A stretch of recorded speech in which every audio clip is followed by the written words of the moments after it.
Look here, look here. Vi 1 HP. I can kill Vi. Vi no flash, Vi no flash. No flash. Leona no flash, Leona Leona no flash. Just go Leona. I'm just killing this guy. Yeah. Can I get kill? Yeah. All that for a support? Yeah, I mean, nice traps response. Dude, FlyQuest is from just Masu. so ahead You in know, objectives. I strategy feel like is gonna this go gold down lead there, is make the fake. calls. Hey, no flash on this guy, so we're gonna Like, go yeah, kill him. 1K ahead, as but long would as you they rather be get the 1.3 traps there, ahead or up 2 around Drakes the and 3 support that is grubs? going down there, I putting the would counter rather have on 2 Drakes, both 3 Platter grubs and on any day Vulcan. of the So week. Emily's match of the week is Oh, wow. Quad's delivering not even going to go Dusk and Dawn this game. He's going to go Nashers. We love That, combat score. I feel like that kind of signals to me that he's Congrats going to go Blabber. Zhonya As we second. already pointed out, he only needed 2 assists, currently sitting at 3 surpasses Bjergsen for 6th all-time in the LCS. And funnily enough, he owes those assists to Vulcan. I think in both situations, Vulcan the one kind of creating so much here for Cloud9. Now, of course, the previous play we just watched actually was net negative on kills for them because it was 1 for 2, but they're still trying to keep up the combat score, the action score here for Cloud9, and they have pushed the gold lead to a very sizable amount here. You know, 1,000 at almost 13 minutes as they continue to pressure the bot side, but FlyQuest making their Danto's getting boxed in on turret. FlyQuest have eyes Any on help Thanatos coming? Loki has no again. TP. During He's that just earlier completely replay, they isolated tried to in this three-man 1v1. play after him, but weren't able to secure the kill. Oh, Thanatos didn't even bother flashing it because there's no point to. He's so good at dead. Why can't they just play around Thanatos? This team is so weird. I feel like they're so tunnel visioned on making plays around their bot duo, but Thanatos was just like solo killed Loki, was ahead over 1,000 gold. He was the entire gold lead of C9. And they're just leaving him alone to leave him weak side, have his advantage wasted so they can just like take bot turret. Like they could take, I feel like they could take so much more playing off their strong member. And also at the same time, like not only playing off him, but like protecting him because he's playing fucking full lethality Jace with electrocute. Trying to answer here. They are going to have tactical on it's frustrating, I think. If you're in Thanatos' shoes, I think this whole situation is just like so frustrating. You kind of got gifted a free kill on Gakkos early, and like the advantage that he got was pretty good, but it could have been so much better. Sometimes we say one item isn't going to be a big impact, but sometimes you can get really good trap setups or placement there. So maybe we'll see if there's a lot of utility out of the traps as well as the damage that Masu is going to be able to bring. If you can get to the dragon early for FlyQuest, it'll have. How much hope do you have for an LCS team, most likely LYON, on getting into the top 4 in Worlds? This is my first year of League, and LYON had me hooked in Pro League. One thing I really want to point out about C9's gold lead now. Hold on. Hold that thought. Thanatos is just digging down Gakkos in this 1v1. Getting pressured again. 1v5. Look at him. One man, 5 enemy team hovering on his lane. Was so crucial because of what it did for tactical. What do we think LYON's chances are of getting top 4 at Worlds? I would estimate it at like 5%. It's possible. LYON had a great run at MSI. They could make it out of groups, and then they could have a good draw or a good match in top 8.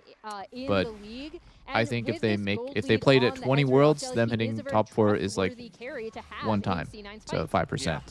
I think that's pretty fair.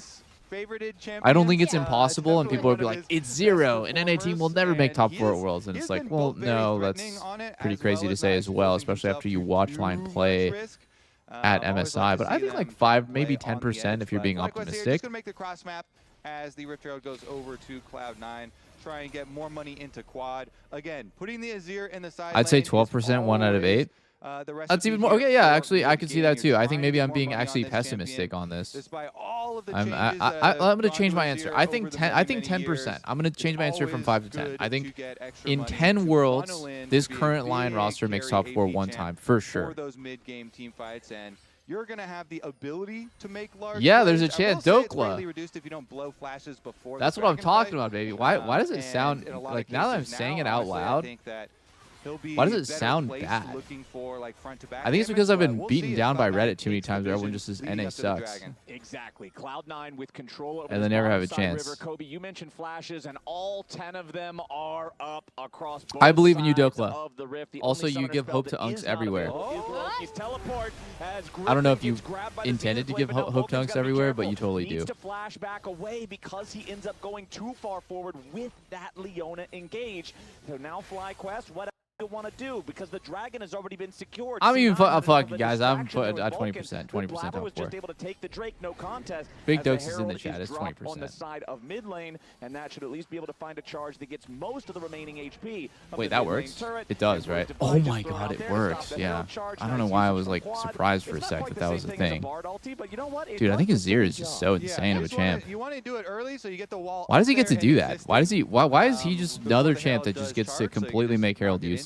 And take care of the Herald. Enemy team gets Herald. Yeah, Grats, bro. You got an empowered recall. Power out of this play from C9, right? Like really nice use of the way that they set up vision. Why are you so lacking hope? To check into fog. I don't know. I think I've actually just let the Blabber fucking was like already on the Drake, Reddit right? and Twitch chat narrative get to me too much. That they stopped this fly quest early Drake stack. I feel like if you have any sort of optimism about NA right now, like you just get absolutely shit on by everyone.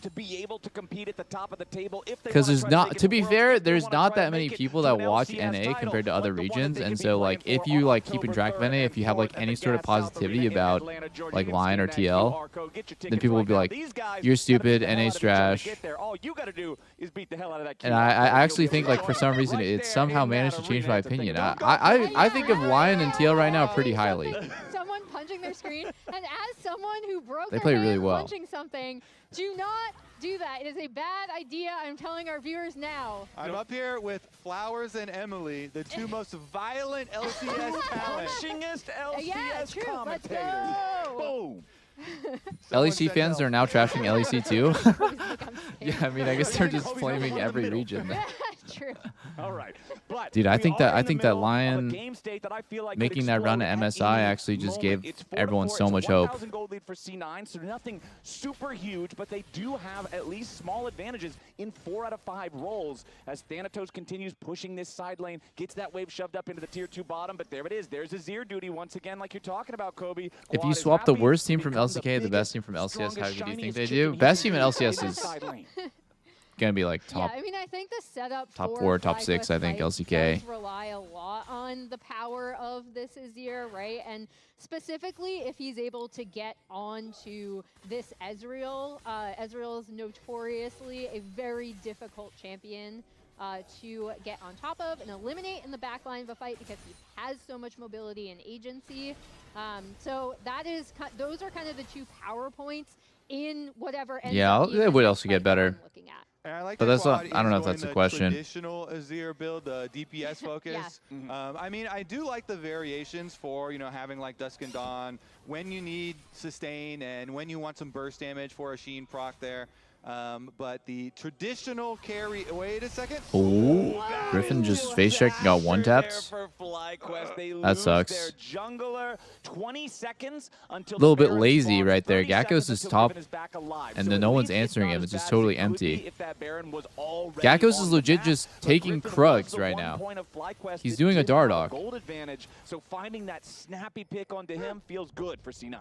Yeah, and I think it's really nice. Okay, we'll continue the discussion about like best LCS team. I think they have, obviously you have a ton of poke from people are very Ezreal if they're there. I don't know. I think people are really delusional about like regional strength sometimes, but we'll focus on the game first and we'll talk about it after.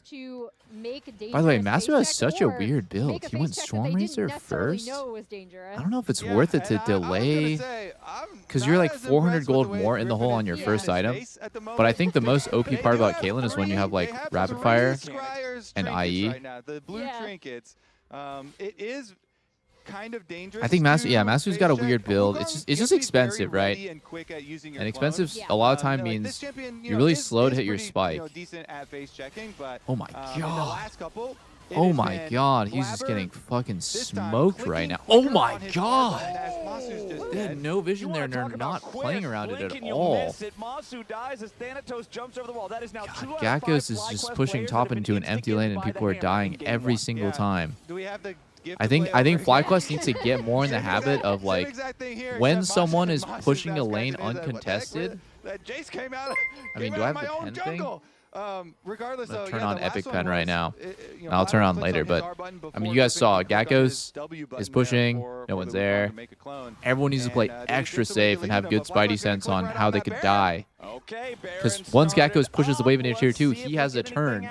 But the only reason why he can't use his turn, and to be fair, he's like losing 1v1, so he doesn't really have that many openings, but he only gets to use it when his teammates stay alive when the enemy team's grouped. Otherwise, AD carry's dead, he just cycles again. Okay, I'm going to push top. Now no one die. But they just don't even have a chance of fighting this Drake, so... I mean, C9's in a way better spot right now. Holy fuck. That different area of advantage while also having the 3,000 gold lead. It's really looking C9 favorite. Yeah, and I think it's a combination of how they've been setting up the map, especially for yeah, I mean, no one. Thanatos I feel like no one on FlyQuest also can face check. They're playing 5 squishies that are so easily one-tapped by Vi Ori.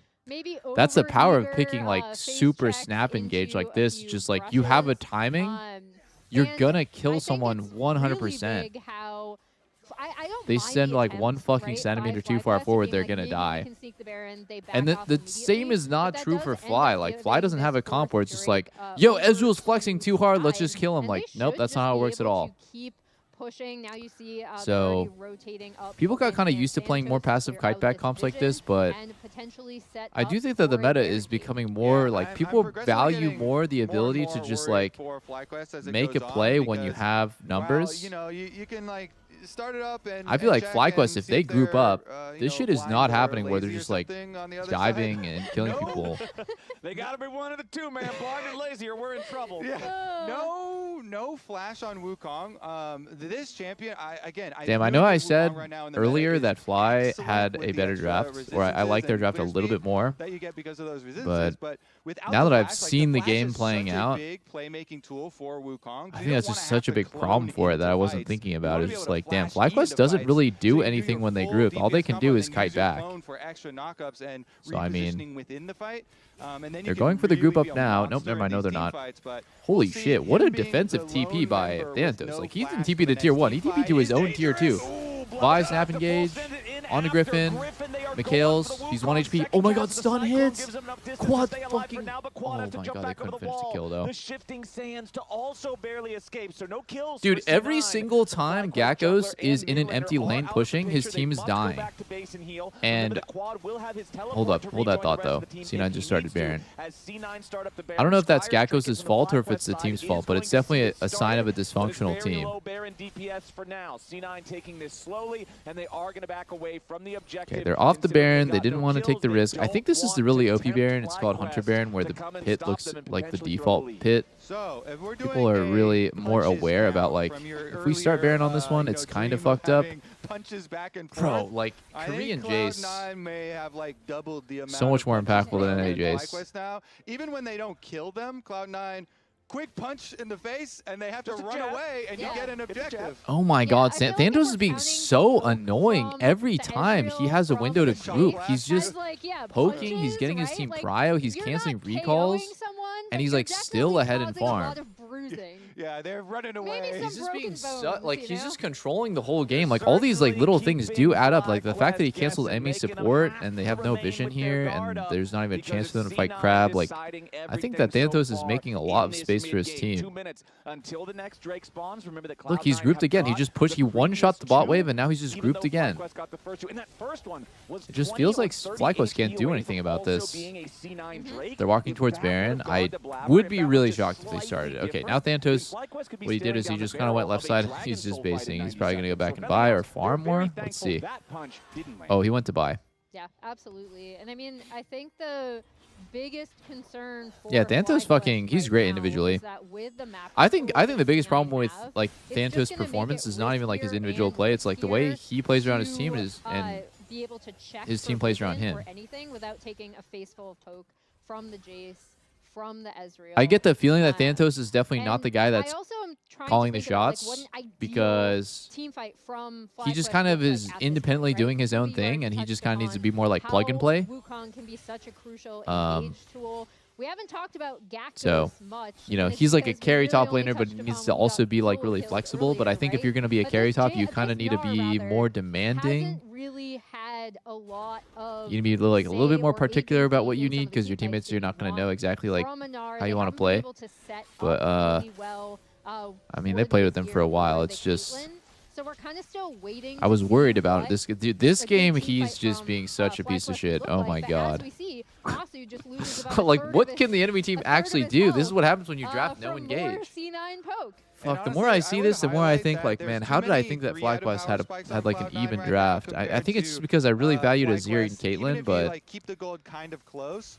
this comp just has no engage, no CC, and they're just getting fucked playing ARAM. Oftentimes, I'm just going to recommend don't go for the third dragon. And I mean, wait for the Wukong actual is gold, engaged, even though it's but really I was risky. thinking he's got to play Peel this game since enemy team has gotta Viori. have your Like, he's not going to best go in by possible himself chance, and 'cause hit a I fat don't one. think FlyQuest are gonna get, He's got half a second more of than a knockup, chance bro. or Like, two no at one's another chaining big off your team right half-second here. knockup. It looks like they are I circling think Wukong around plays to better maybe at where, like, flank he just from plays the kind of plays like Baron side mid-range of and the he map, just though. interrupts people that are trying to go in and zones. But if he's like the solo engage, which he kind of is this game because Gnar needs to combo off him, it's never going to chain.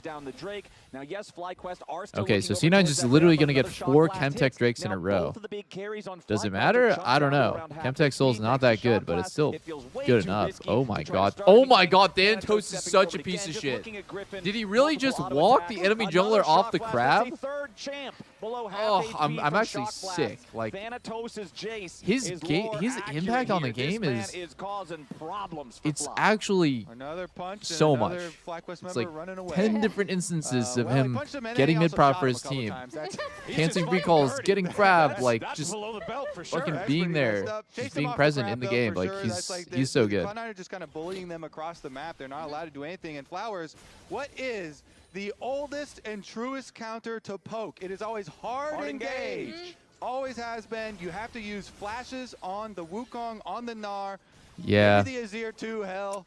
You got to get Good your luck critical engaging hard into engage this. at the Oh critical moment my here before dude. getting poked out, but they're Tactil's getting cocky now. He's getting cocky. poked out here on the I side feel of like FlyQuest before Masu they is can just act. this is the Caitlyn experience. You get super ahead in lane, and then it's a whole lot of doing nothing. Of the Caitlyn Karma, like we were expecting, and yeah, Masu Oof. and Cryogen were loving that lane phase. Now, I don't want to be a broken record about this, but I think Gluttonous Greaves on Caitlyn is really good because you can kind of like trade hits and play more forward and then heal off the whip. Oh, Masu! Wait, Immediately though, Griffin goes in one to commit onto Thanatos. C9 peeling back. Griffin might be your They target still now, have but C9 Viori does combo. They're not going to overextend spend it because though. Thanatos is injured.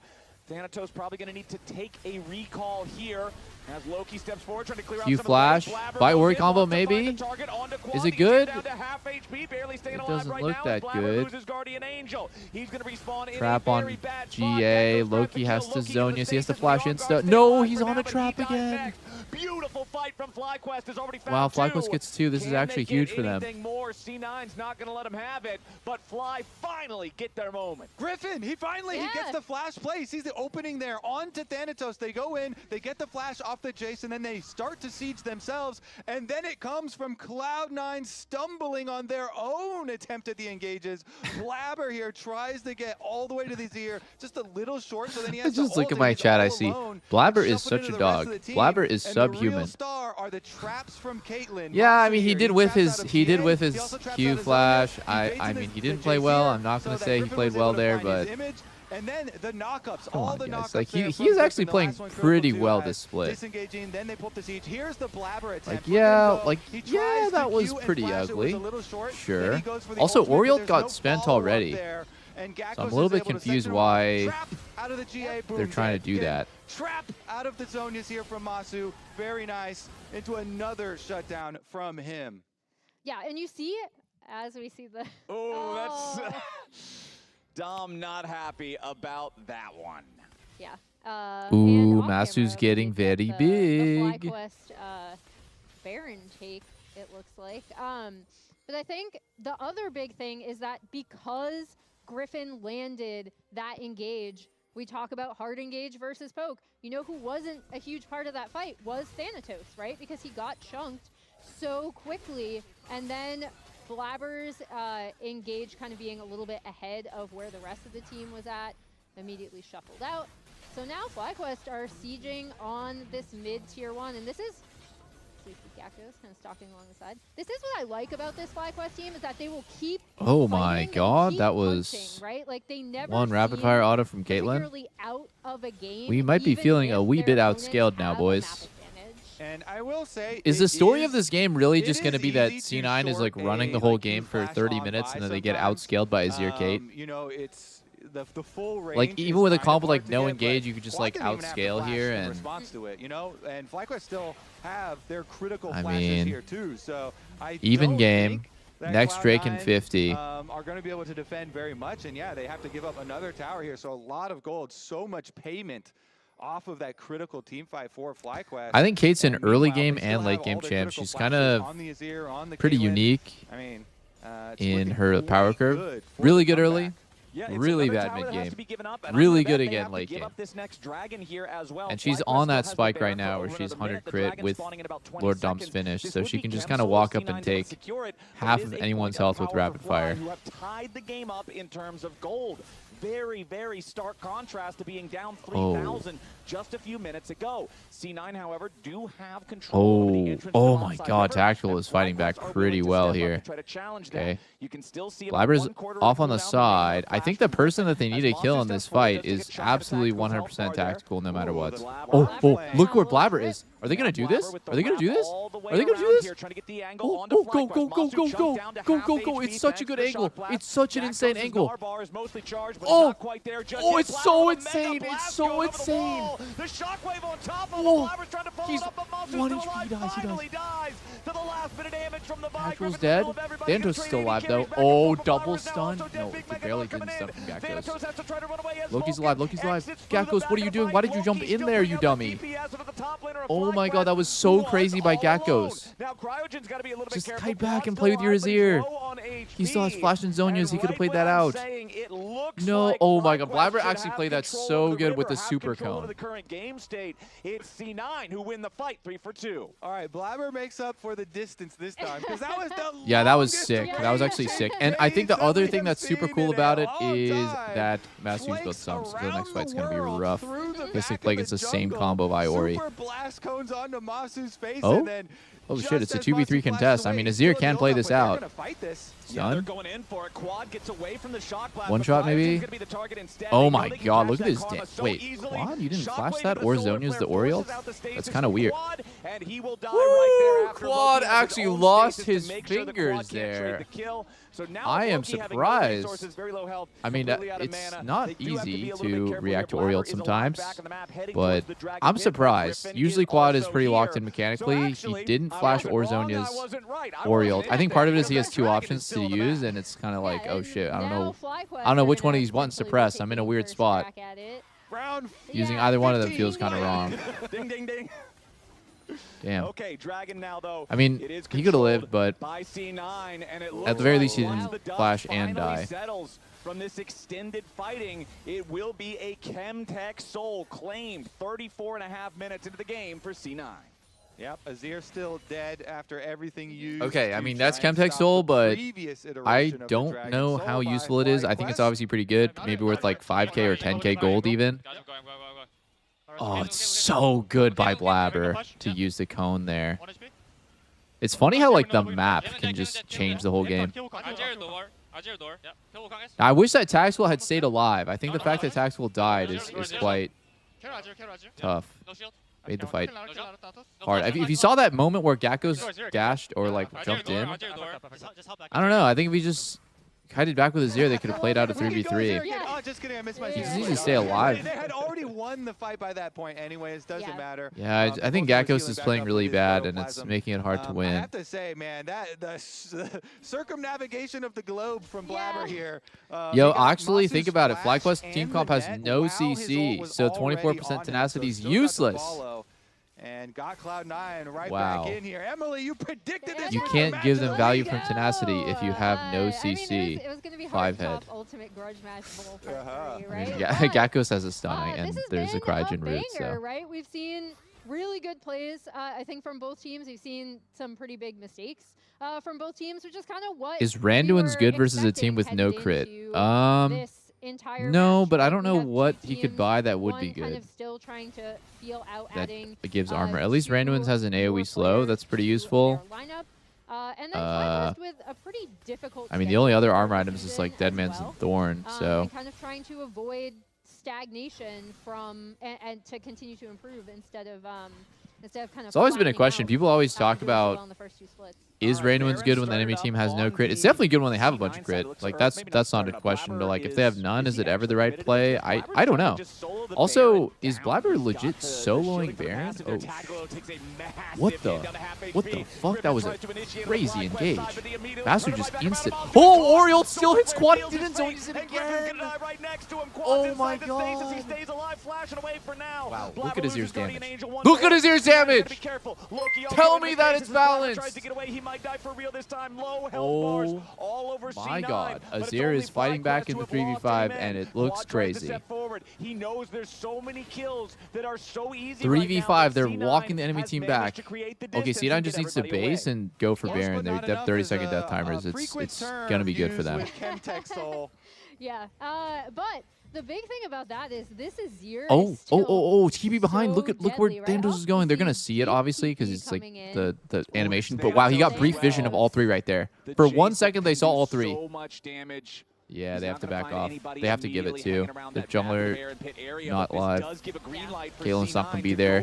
It's an Elder Flip game. It's an Elder Flip game, super late game with Azir Caitlyn. Bro, I think Azir and Caitlyn are so broken. Quad's doing this much damage with no Void, and he's playing terribly. He can't react to anything with Zhonya's. Bro, like, imagine if Quad wakes up for one team fight, and then Masu gets, like, G. I think Masu just needs GA. I really think he needs GA over anything else. He's going BT. I get it. I love BT. I'm a BT merchant. This is a game where you're going to die 100% of the time if the enemy team wants to kill you. Just get the fucking GA. Just get the GA. It will change the game. I guarantee you. You die, Vi, Ori both ults you. You respawn. They have to deal with you one more time.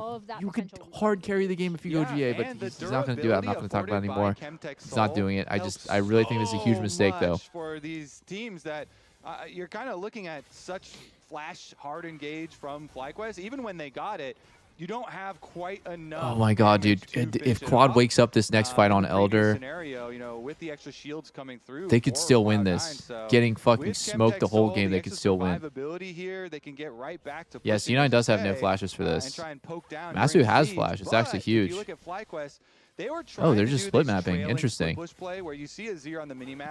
We just don't care about our bot inhib? He was waiting the whole time. He was hoping Cloud9 were going to take I guess, wait, what? Hold on, wait, hold on. They might just end the game. They can just end the game, by the way. They can just end the fucking game. What? No. No. 3-man! has already been killed. Griffin tries to engage and buy a little bit more time. Vulcan into the back line, looking to put pressure onto the carries now. As the Emperor's Divide is already used, but Griffin is down. Gakko's in the middle of everybody. Oh my god, Quad's dead. Wait, hold on. Caitlyn moment. Caitlyn moment. Maybe. He's kind of defending by himself 3v5, but it's guaranteed going to be Elder. Oh! C9 find another kill. Cryogen dies. Masu and Gakko Max range WEQ. Look at him go.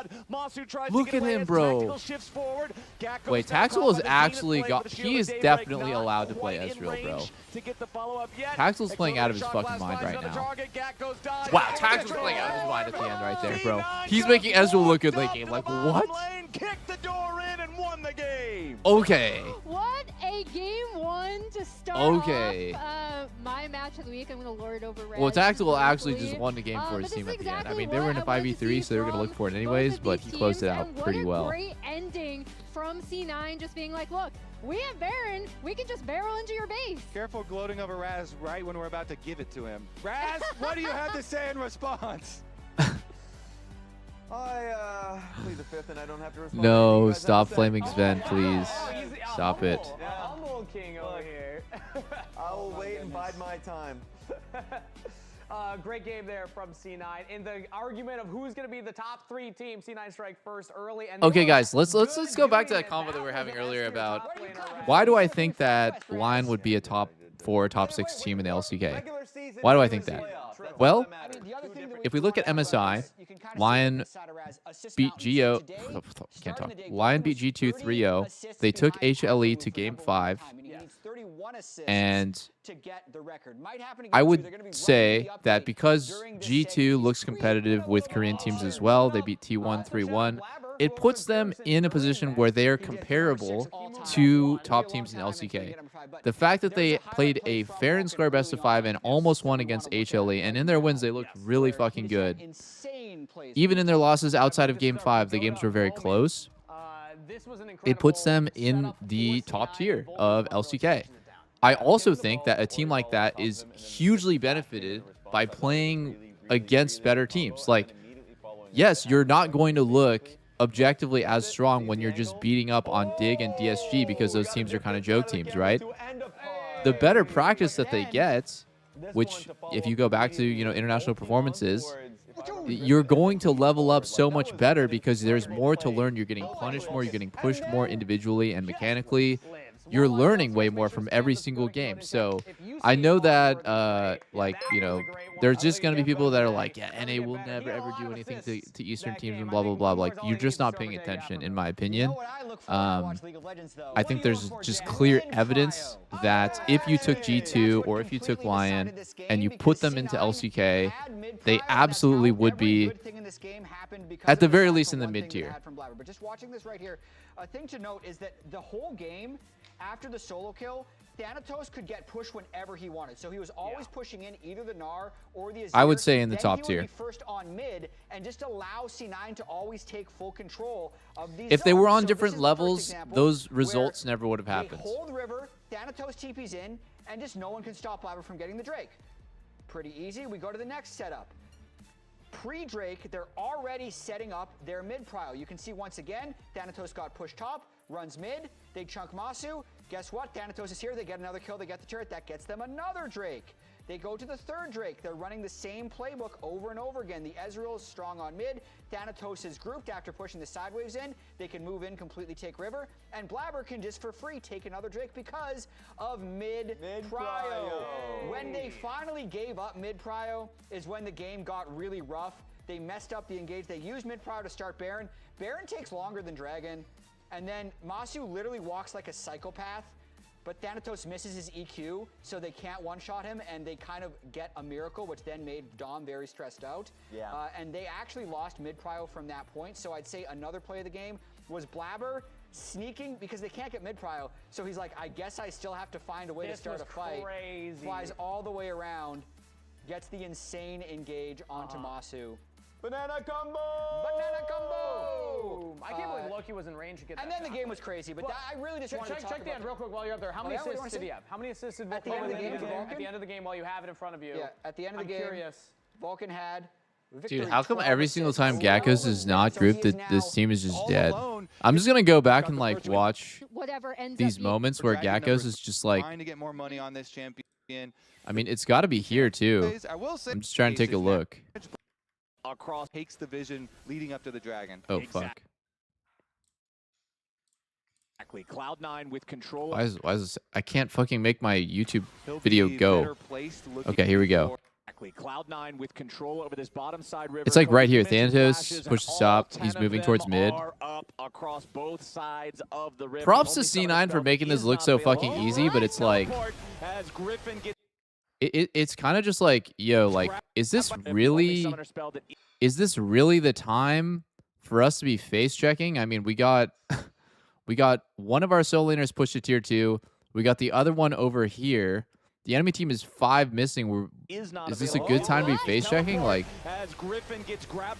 you know, it just seems pretty wasteful to be playing like this, and then we just blow TP kind of for nothing. Okay, that's fine.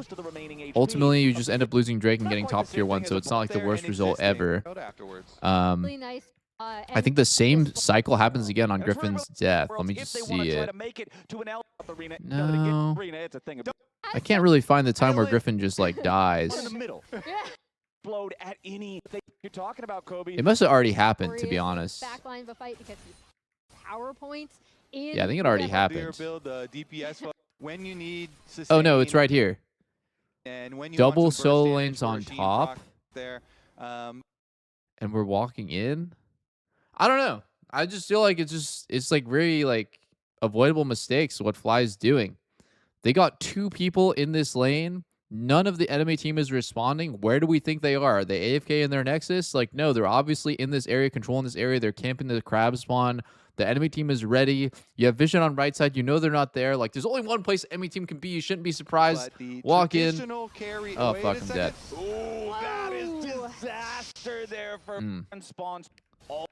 And I think the same thing happened one more time when Masu died mid. Let me just go take a look. This champion, you know, is Okay, so once again, we got double solo lanes. Enemy team's empty. Maybe we just have to give this, right? I mean, I kind of get why Masu died for it, though. It has been Blabber. Yeah, I mean, okay, in this one, it's like I'm like a little bit more understanding since he's actually is behind his turret. He just like didn't realize that someone could be snaking through this angle right here. So this one's like less. This one's like more understandable to me because it's not really like a mindset problem. I think Masu was trying to play safe there. He just kind of didn't respect that one angle. But yeah, I think FlyQuest is a good team. If we're like only looking, I don't know, like mechanically they're good. I think in team fights they're actually like not too bad either. Maybe I'm giving them a little too much credit in team fights. I mean, FlyQuest is the makings that they could be good. I have a lot of hope for them because it's like a young NA squad. I just think those kinds of mistakes, you gotta stamp those out really fast before they become habits. Like dying like that's pretty unacceptable to me. Yeah, I mean, I can't really say they're mechanically good when quad's fucking up that bad, but I'm just saying I have a lot of optimism about the team. It's just those kinds of things. It's kind of up to the coaches or up to like the veteran presences on the team to be like, hey guys, like we just can't be doing that. Like that specifically, where we just like don't even give ourselves a chance to win, and we just give the enemy team a freebie. That's tough. When you die in certain ways, it's just like, oh, the enemy team really had to work for it. Like it was like, you know, it was a struggle. It took them some time, took them some commitment. Then that's a different story.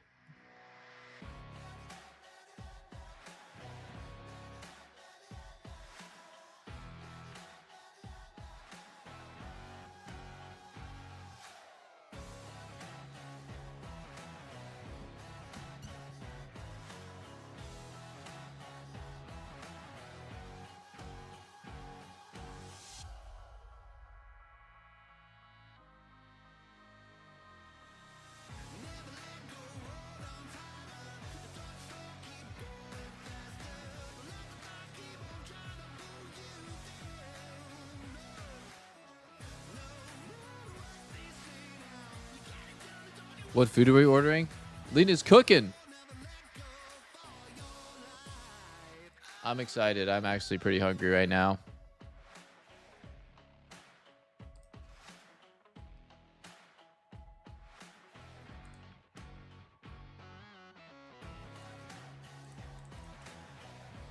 I saw somebody saying earlier that LCS viewership has been getting better, which is pretty cool.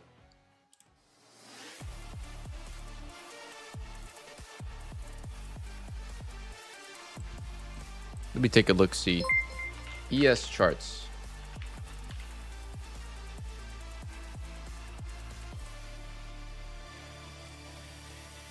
I have exceeded the free usage limit for today, but I haven't been on this website in like a really long time. What? What do you mean I've exceeded the usage for today? What? I haven't been on this site in like fucking months. Wait, what? I have to buy Pro? Nah, fuck you. I'm not paying $30 a month to see viewership data. Kill. That was bad. Hey! Mine 5. What? I got you. Dude, I can't move. 5 seconds. Okay. Beast mode activated. No, I think. Dude, he one-shot me. With a Triforce and a static shift. Go incognito. Ladies and Okay, gentlemen, hold welcome on. back to the LCS. We are in the middle of a best of 3. Maybe incognito is the way. C9 and FlyQuest. Game number 1 went on for quite a while. We ended up having 6 Elemental Drakes taken, and right before the Elder Dragon was about to cause another big battle, instead Cloud9 It still decided doesn't it's work. just time to end it. Is They it because death it's fall bound down by bottom IP? lane. Here, let me They go forced use the it on end my of the phone. game. It still doesn't And work on although incognito. FlyQuest was able to respond a couple of times, I think that overall, after the first game here, it is C9 just hitting harder. They certainly were, and there were 2 people hitting Yeah, it doesn't really work on my hard. phone either. That I think was it's by Thanatos IP with the for poke sure. Damage. And also, even before the poke stage, Thanatos with the melee damage stage. Yeah, just I hammer still to the remember head. round 1 KO on Gakgos. Yeah. Flowers, you know, when you're casting that, I like went back to look at the 1v1 as I was like, Yeah, Lena might have been using it actually. That makes sense. going on to analyze here, and there was literally nothing. No, he He just killed him. teleports in, he hits every ability, and Gakgos watches him and dies. Yeah. It was rough. That feels bad. It reminded me of playing, you know, like you're playing a ladder game at 1 o'clock in the morning or something. One guy's not paying enough attention. He's like, just damn. Okay. All right. Got me Okay. on that one. Okay. Well. All right. Well, let's get into game number 2 because nobody likes a game 1 Andy. No, right? no, we don't need that. We don't need that. This is the best of 3 region. Best of 3s. Let's see what we get here as C9 are on the blue side.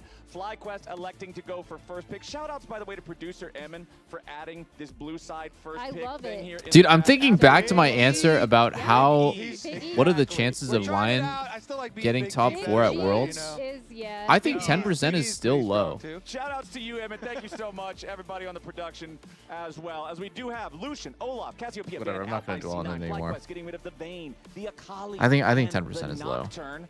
As FlyQuest will get first pick in this one. They can't pick the Olaf for Gakgos. We're still paying the Olaf tax on the C9 side. What are we going to get instead? It is the Bard. And yeah, another support that FP was Bard. still really heavily prioritized on the previous patch. Again, despite all the noise about how roaming supports, how Camille is taking over everything, Bard was still one of the most crucial supports on the patch, also because of his lane pressure and his ability to roam around. I do. What are they gonna pair with Bard though? Galen's down. See what, Is it a Jin Bard angle? There, Masu however. loves I playing do Jin like with a the horrible tactical items. Yeah. Tactical, please do high damage build, bro. Way more if enemy is already Please, throwing hard tactical, engage that do you high can damage counter, build. I'm or if it's begging showing, you, like, bro. low mobility carries that you can I get am on my flashes out knees with your right Bard now. ulti. I am on my But knees. they really Do want it. Yeah, I do like what we're seeing with the Shen hover. Yep, and the Shen. is Shen gonna into be Bard. locked in, presumably for Vulcan down in that bot lane. I've actually really been enjoying the return of support. He was doing the Shen. FBI I build on think stream yesterday. he's I'm super fucking good dead. into so I'm dead. many different matchups, and also just allows that extra dimension. What else in can they team play with fights. Bard Like, not here? only is he really That's good a at good question. roaming, obviously, you have the taunt, but then you have People have his been double playing ultimate that's able to save a lot your of different carries pairs, mid-team but fight. oh, poke Yeah, bears. and you I can hate match that. some Bard plays across Oh, is the it map blue time? too, Thank as you. well. So we'll take a look Thank though. you, my The dear. Varus back on their side, Flowers. Yeah, Great and I chefing like it up. Varus Try when it. When the opponent is something like Shen. What if I because hate Varus it? can do Like, so much damage I'm not and gonna still hate have it, but like, impact what if I with did? Would I have to be abilities, not honest just right his now? auto attacks. Chains of Corruption doesn't care about Spirit's Refuge. Piercing Arrow doesn't. Obviously, It's it really can good. to apply the flight stacks in your auto Now that felt worse, but it is really At least good. it's not Thank like you. You're Sivir or something, throwing boomerangs into a whole bunch of I like, people can't see, but Flowers was actually. Why are you using holding a the- gun to my head the off stream? Boomerang motion. As we see, the Mbessa Wait. locked in What'd you could say? still technically be flexed for Griffin. Yeah, theoretically. they might be more incentivized. I should. to do that I was told Lena I was because they gonna. did the Mbessa I was lock gonna in stop way rage too baiting her and late. start joy baiting her. Early is very good. Thanatos is an excellent Renekton No more rage baiting from player. now on. So Enough is I would enough. actually be on board with a Okay, swap to sounds the good. This Mbessa is jungle enough for me at right the now. Thank you. moment. Yeah.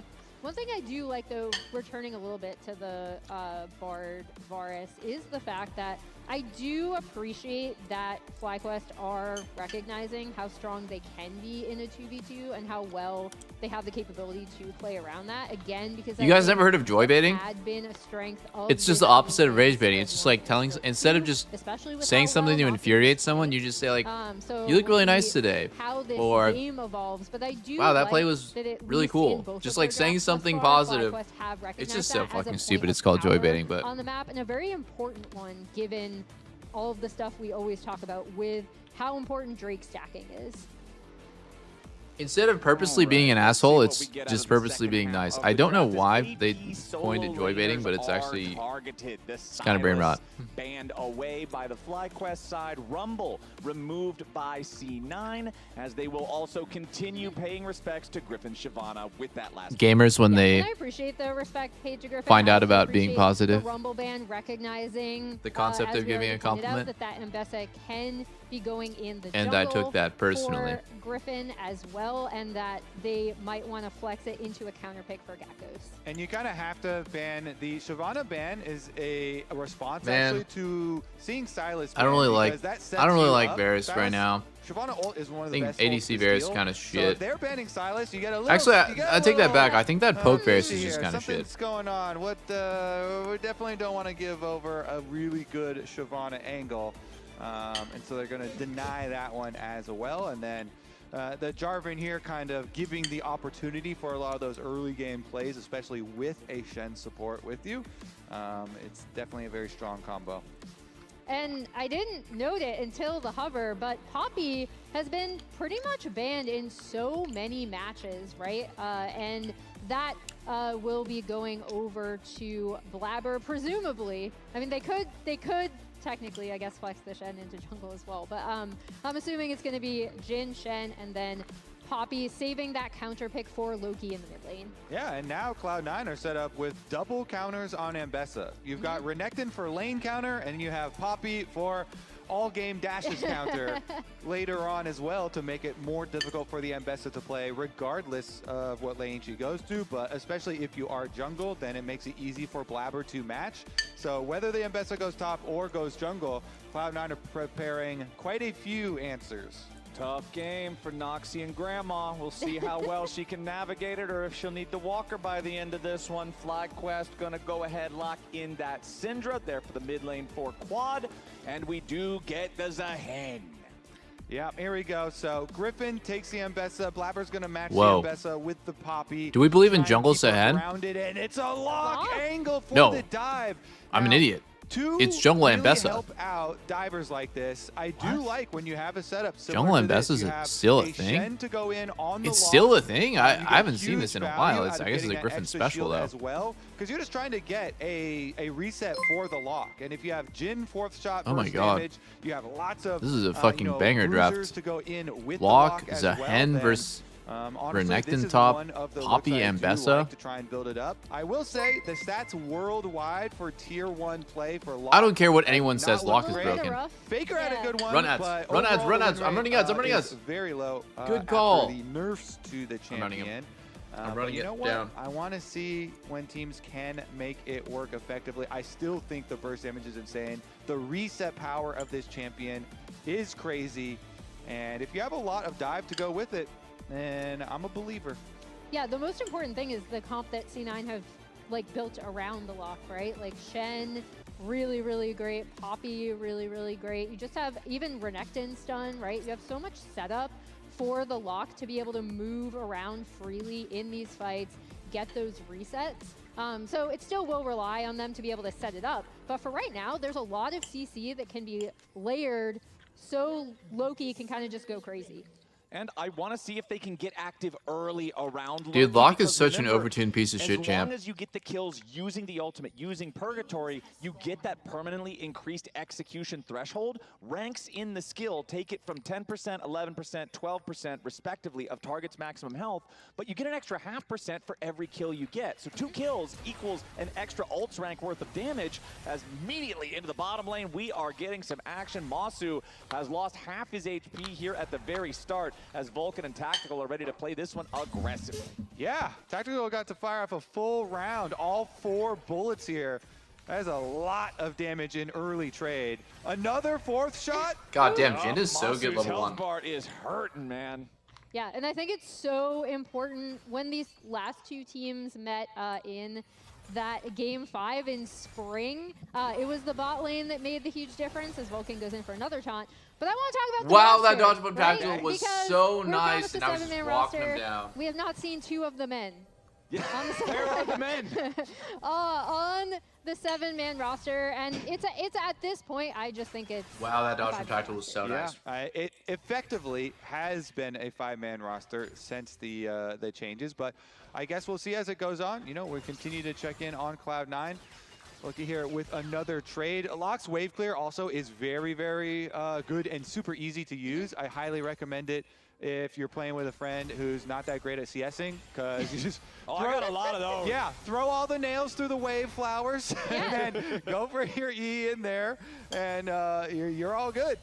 Meanwhile, on the bottom lane, I mean, we did talk about how much damage was being thrown out in the push for Cloud9, but Vulcan had also used his flash to get that initial play going for them. So there is possibly a world where the Flashless Shen gets punished, and he is kind of low health at the moment as they go for the blue steal.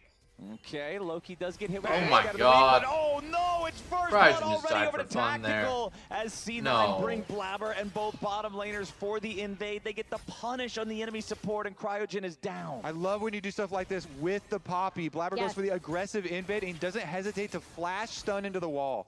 Yeah, I really love how aggressively C9 have been playing out this early game overall, right, Kobe? Like, they set it up so well with the aggression from Vulcan Shen at level 1 to take over this bot side. And this is just such a well-coordinated, aggressive blue buff invade. Oh my god, see you could Vulcan tell that immediately Cryogen's mouse for the right there taunt. was Follow clicking up, forward. You could Tactical just is tell. my favorite emote in the game, the take notes emote. But yeah, successful steal.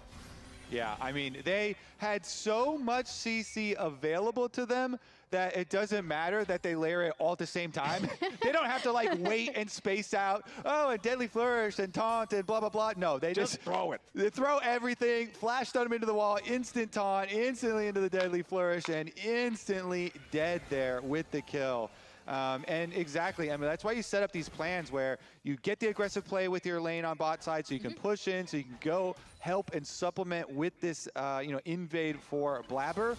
And it is a little demonstration of what we're talking about, why we like the setup that Cloud9 have drafted for with Lock, even though that was not with Lock. All the CC is on display, all of the possibilities there for the setup are on display on bursting down a target.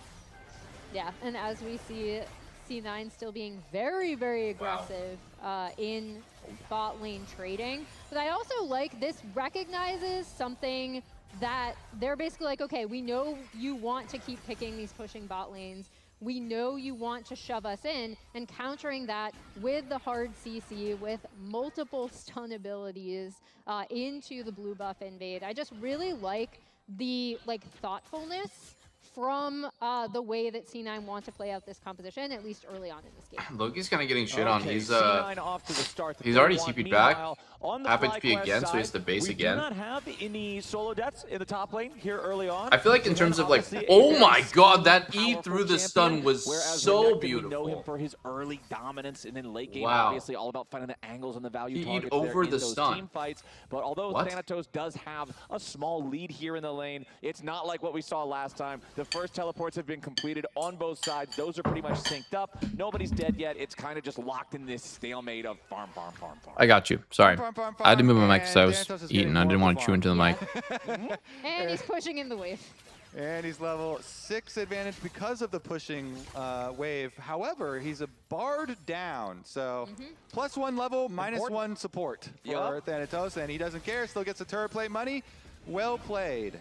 And you can see that even though Cryogen doesn't actually jump out and do anything up there in that top lane, he does leave 2 of the hot Cocos that aren't actually Cocos because he's not the Christmas one. But he leaves those in the brush. That'll be a little bit of extra healing there for Gakgos. Little flower petals. Okay, cool. I like that. That's thematic. You just made me realize that I automatically call it hot cocoa. Oh, same. Also, I did not for 1 second did I believe that Flowers likes the flower petals nearly as much as he likes the hot cocoa. He's like, yo, I like it. I'll take some tea. Yeah, I do like the flower petals. true. They're kind of like, that's one of my things. it's Like with cute. scorpions and flowers. Those are my And you drink a lot of hot honey Lock is water pretty here, fucking when you're cool. as well, so it's kind of similar. Very important.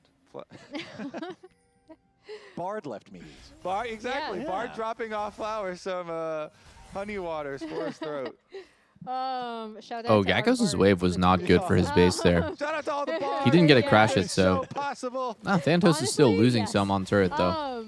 Meanwhile, what happened bot lane because of Masu, he has no was that cleanse. C9 He's allowed to play like this? pick up that first The Drake fuck? again, going hand in hand with their early game plan as Ooh, immediately they drop the taunt onto Masu, who tries to get away, but he can't sidestep the deadly flourish. The Varus is dead again. Wow. Tactical uses his cleanse to make sure that they're getting back Double away. Cryogen portal goes on a bot. magical journey, trying to come through the wall and do Syndra's something here. back. He's got quad behind him. Nah, Tactical should be Tactical dead to dies for rights here. sure. Vulcan does manage to get away. If he Tactical delays his death a there's little no way bit. out of this. You just kind of got to decide how this is going to go down. And Get another FlyQuest minion. decides Aw. it's going to He's go just down yapping. like this. Tactical does manage to get one last minion as he is shut down with the kill credit going over to Quad. That's what you got to think about those times, you know. People are Damn, like, Masu, your deathbed, your life flashes before your eyes. No, money flashes Yeah. before your eyes. You need to scramble for as many minions as you possibly can get before you die. That's what I'm It's going to true. think about when Masu I'm was laying there, thinking so I about a should've bunch got of things that. there, but he was ready to react to taunt flash, but not flash Grind taunt. set, Flowers. Your network is your net worth, Kobe. I need one more minion before I die. Sorry. I need you guys to like never mind. I was gonna say something really morbid for the future. Now we have Vulcan up. Well, maybe this is something really morbid. C9. We're just joking here. Live full lives, I everyone. don't think there's any Yeah. world Don't- there don't that he focus gives the on kill to money. Bard now. Unless you want to. If you want to focus Oh, on is the your cast too minions and loud? money, live your life. That's part Yeah, of I living got your you. life too. C9's living their life. They're focused on Gakkos' life and making sure that it's hell. They want him away from this turret. They want him away from those minions. You are allowed to have no EXP, no fun, no money, nothing. Yeah. But I do really love this rotation up by C9. You know, swapping their bot lane, taking advantage of. Yeah, I mean, I want to getting talk about really Gakkos fast, like completely why away Masu didn't react to from taunt this or turret flash and taunt. being It's because able to like snap he's up mentally all ready for three taunt flash, grubs and that's why as Vulcan switched it well. up and did flash taunt, which is like a Again, lot just more a unexpected. really nice He's looking little for the quick visual play. indicator Also, and the sound cue of taunt. to really That's what almost make every Shen does Gakkos' from that life angle. not And it's good on Vulcan that he switched it up because if he started with taunt instead of starting with flash, He's then living a full Masu life, would okay? have We don't- reacted. You know, we don't know what what he finds fun. Pretty, Maybe, pretty like cool little dance right there. Obviously, in hindsight, Masu needs to be ready to react to literally anything that Shen does. He could have thrown out his ult earlier. There's a bunch of things that he could have done. Okay, all right. Kobe's taking the monk approach. But here. truthfully, oh wow, lane gank for the Thanatos could be TB in Shen some danger. counter gank. Arrives back into lane, but immediately has the support of his teammate there. Vulcan with the stand united. Does not want to allow Thanatos Definitely, to immediately it's definitely a face cool little bad mind lane game. state with Griffin waiting for that I always teleport see arrival. Zehen Honestly, top good looks rush from Bramble Vulcan Vest there against as Thanatos returns to normal form for Renekton, and I Dominus at 95% HP. It's been It's gonna be completely honest with you guys. I don't really understand it. I need a top laner to explain this to me because the concept of it is like you get some like anti-sustain for Renekton, but is it worth being 800 gold down on your first item? You know, like you cuck his sustain with it. And I'm guessing it's like better for your early trades, but then now you're permanently 800 gold down on your first item, which I think Zehen just goes Trinity, so it's a pretty big spike to just be purely rushing. You're gonna look even better because everybody knows that you're the real deal. The cycle of Yeah. looking good. I thought you were gonna tie it in the potential assist record, but we've had a little bit less blood thus far in this early game, even with. Yeah, even Yeah, with Renekton the also kind of got setups we were talking about from executioners. C9. That's but true. I really like, more importantly, I do. They're both think 800 gold Vulcan's in the hole. timing Just around Thanatos the is map ahead. has been quite good. Yeah, now he's got some extra roam time here as well, so make a visit towards mid lane. Thank you very much for the check-in. We need 18 more to tie, but we're not really about I'm kind of confused why Thanatos even got and execution. currently is Oh, not playing. Maybe he comes back, but wow, that was a beautiful chain CC. Wow, Vulcan needs to seriously be commended for all of these little things that he does that's so good. Oh, done? Flash the wall maybe? Wow, he doesn't even flash the wall. Ball tries to stay alive there with a point-blank keeper's verdict, but Griffin gets the kill before he dies to Loki in trade. You could see there the ultimate also used from Loki. That Purgatory gets dropped, so he is going to get the extra buff on that passively as he returns back to lane. So now we're getting a little bit more action. Now it's a little bit more high octane. Wow, the movement from Loki there was kind of nice. On this bot side, looks like A little bit of walk down from Masu. for their junglers to come back. I just want you to pay attention to how they layered the CC and how, like, in the moment everything is. All the decisions are being made, like, in, like, a millisecond interval. Here we go. First off, Blabber cancels the stun, but then Vulcan just is so patient layering his taunt. I think a lot of people there would just have instantly taunted, but he saw Jin W go, and he just waited. And then here too, Blabber waited, did his full combo, did maximum damage. If he doesn't do that, Loki might not even get the kill there. In a really good little early He does E into the wall, does his full damage combo, R, gets an auto off, and then he flashes out last second. I think did not realize Blabber was in the bush. it's pretty easy in those moments to kind of panic. I do like to. So Yeah, Cryogen is just dying a lot. The skull, so you get your extra cooldown back a little bit refunded for the ultimate too. So we can keep the pace of the action. 2-0 on the lock. 4 stacks, says he had the Dark Seal very early. So if we're building a comp and we're playing for lock and we're going to get these resets and have this burst damage, it's been a pretty good recipe so far for Cloud9. They even have the little passive bonus of the first Infernal Drake. The little Infernal Drake bonus for the extra bit of damage to get him low enough and reset. I mean, on the other hand, though, this game is like you think the game is like super giga one-sided when it's totally not. Like setups. I think both like of these teams, as viewers, we were like watching it and thinking like, oh my god, it's so fucking over for FlyQuest, and you just look at the golden objectives and you're like, oh no, the game's actually like pretty even. I think the thing that's kind of going away from FlyQuest is that Pokeris isn't really getting a huge advantage, but I don't really think that's really gonna make a huge difference until super late anyways. Like I think Jin doesn't outscale till way later. There's the opportunity to do anything bottom lane, but Loki's not going to give him that opportunity. 1-to-1. I think a pretty big issue this game is just how bad Pokeris is going to be against all these like tanky champs and very mobile champs. Thanatos does have his Dominus ready to cast if they want to try to go for the dive, and it's a full. They're all going top for Gatgos. He's got to play this amazing. Probably even got a DJ for this one. Gatgos trying to just clear out the wave. There's Grim Deliverance as he tries to escape, but nothing's going to deliver you away from 4 people. Damn it. Damn it. At least they're getting something on the other side. You guys get me? Yeah. No, endless CC. That's what I wanted. Thank you. That's when you wish you could return to the store. You guys. I don't really like that Griffin just went full lethality, but maybe it's fine. Maybe it's fine. I'm going to cope a little bit. Maybe it's good. Maybe it's good. They just need to get damage on the board. That first turret on oh my god. Quad, who was able to pick up that kill in bot lane earlier on, so having your Syndra in a good spot. I think someone should play Jinx. I think Jinx is broken. Oh, ult Thanatos. Stun maybe? Wow, Thanatos movement there was so good. Dodged everything. Okay, finally gets hit by something and dies. Maybe a little bit of collapse angle for C9. Let's see. No, he's getting covered by Masu here. Masu cuts off Vulcan's ability to try to interfere with a nice little rain of I kind of want there to be a game 3. Nothing else is going to happen. So I'm kind of rooting for FlyQuest to at least get one game here and then. Oh, great flash from Masu.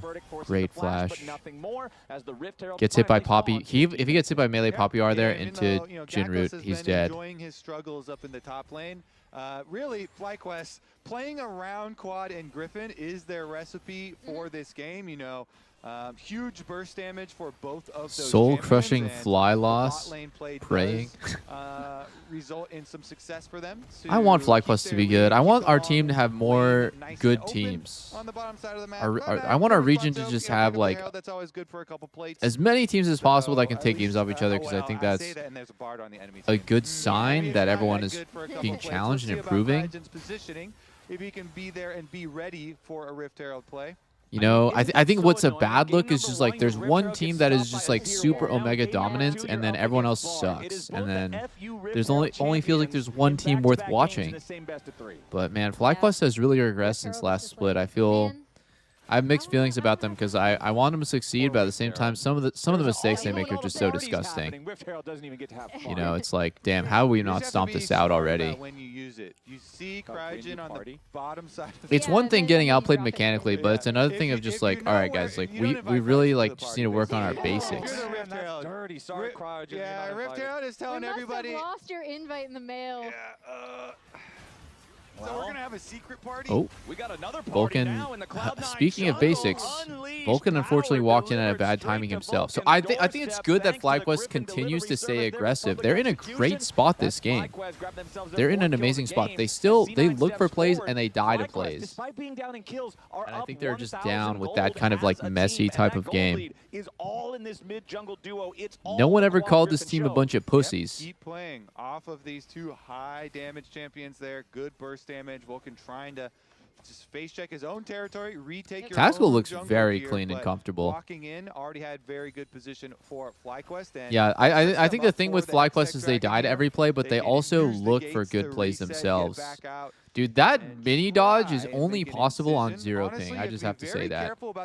You're only able to react to that like 1,000-ish range Varus Q and actually actively see where it's going, then move your character and react to it on 0 ping. When you're on 50 ping, you're guessing. You're dancing and you're hoping that they miss. Yeah, I think that's why. But you man, Griffin kind of hovering around. I like that. Oh, flash taunt.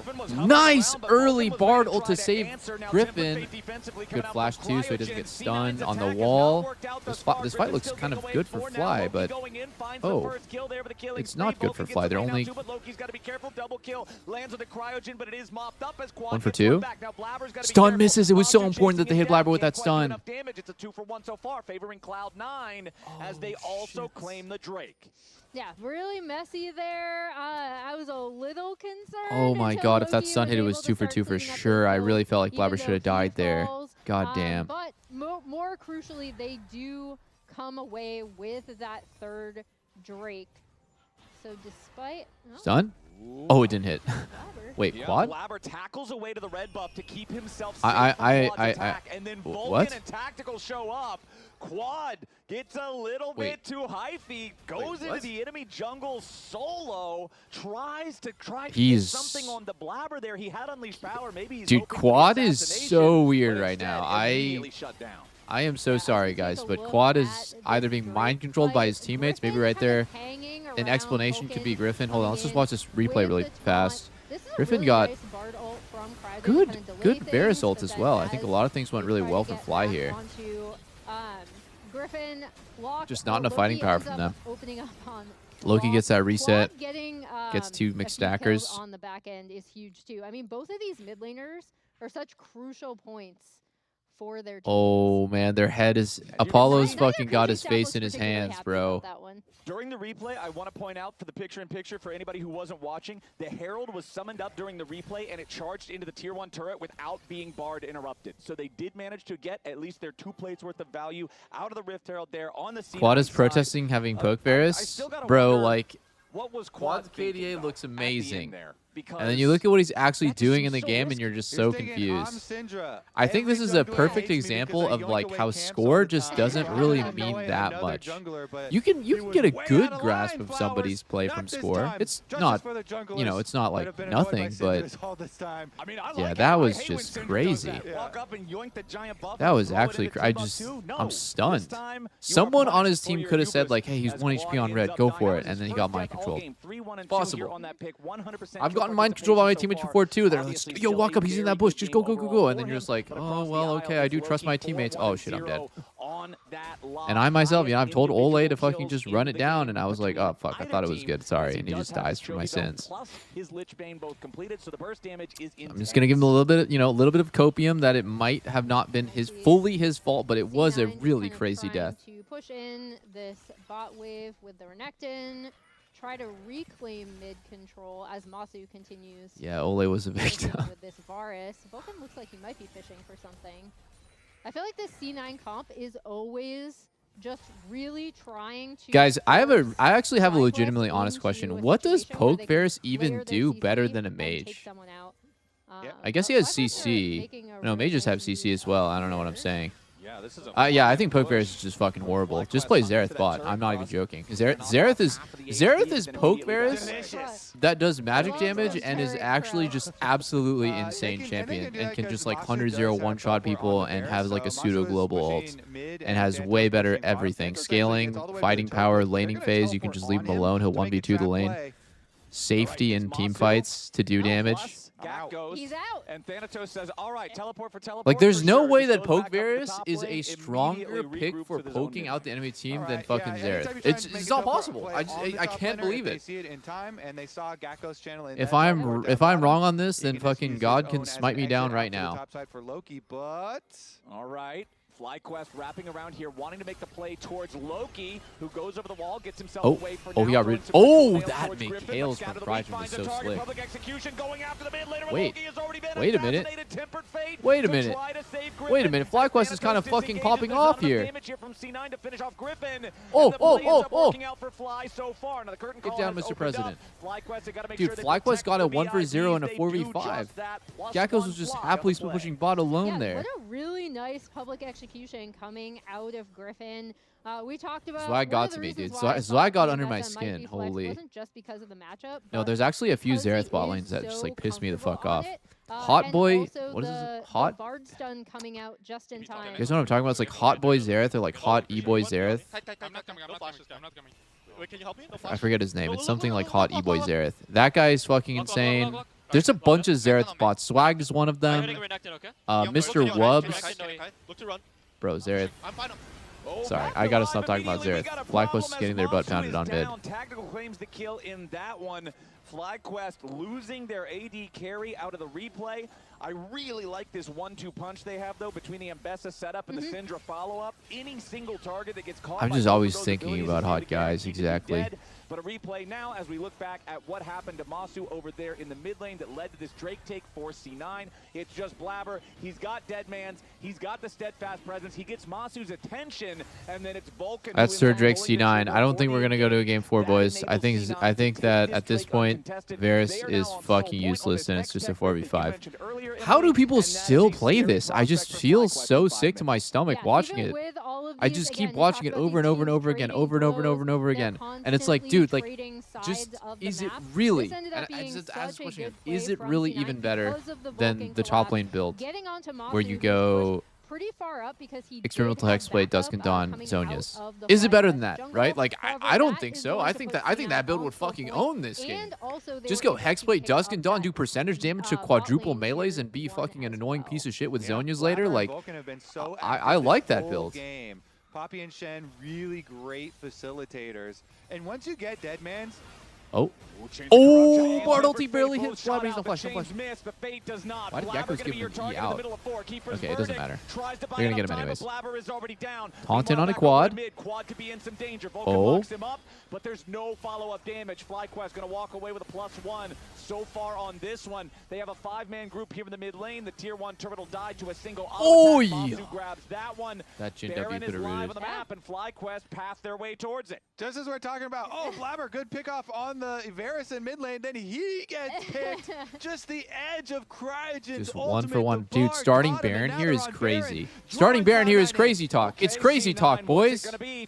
I don't really like the look of this. I don't think you should just start Baron with Poke Varus as your AD carry and Syndra mid. Oh, Thanatos, chase him down, chase him down, chase him. Oh, he went over the wall. Slices over the wall and finds Masu, who has to flash just to try to stay alive. My God, FlyQuest got one pick and thought they were fucking going to square up with Baron. I am sick. I am sick. I am sick. Mega Mind Crocodile play. He flanks all the way around, and he gets oh my God! Wait! C9 is gonna do the same thing. They're gonna do the same thing. They're starting the Baron. He kills a key carry. What the fuck? What the fuck? Turn the cloud music on. It's gonna be a 50-50. It's gonna be 50-50. MS has ult in 5, 3, 2, 1. He has ult now. He has ult now. He has ult now. He has ult now. Oh, he stole it! Oh my God! Get the cloud music! Get the cloud music! What the fuck? They just got one pick and started Baron, then threw, and then C9 got one pick and then started Baron and threw. God, Flowers. Inevitably, it's got to be a Baron steal after that.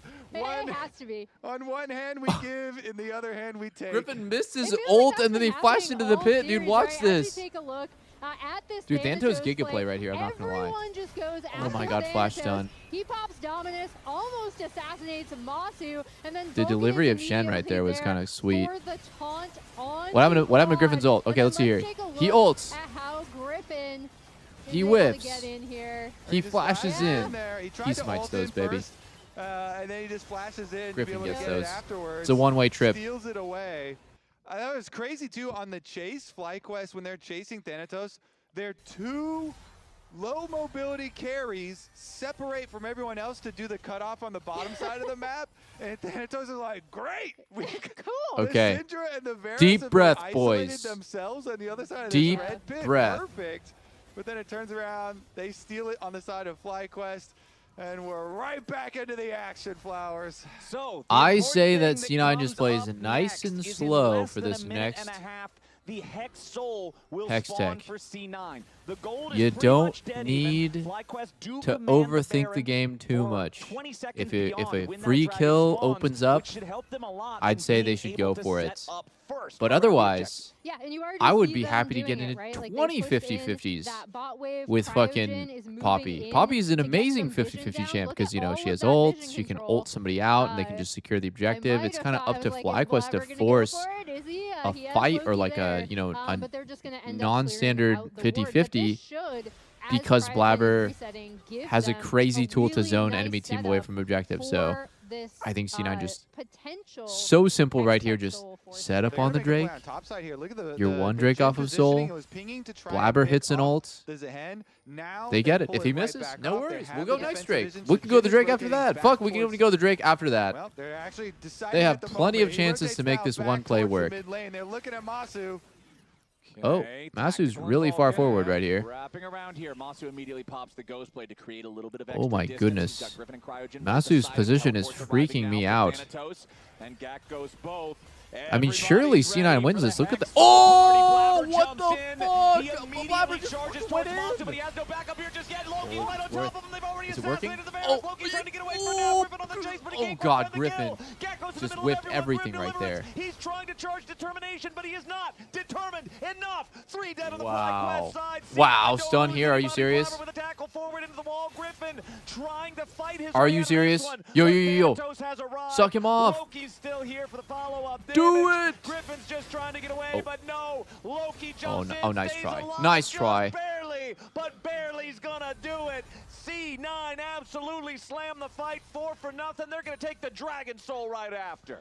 Sorry guys, I got a little I got a little crazy in the middle of that fight, but it feels like trust me, I is there with a follow-up was talking about hunt Lox E onto right there. these targets that Blabber is AP Varus isolating. soft washes the This was engage.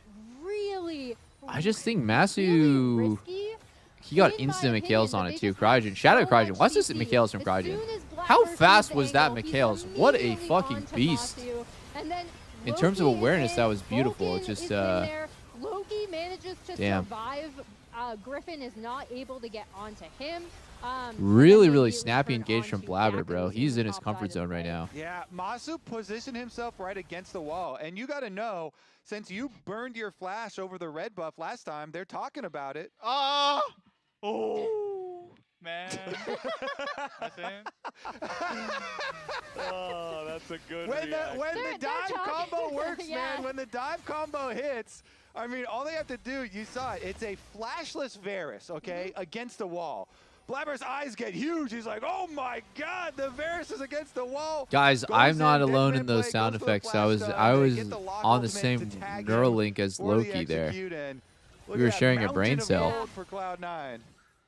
We talked about how dangerous the CC setup can be with this lock being able to freely move in these fights.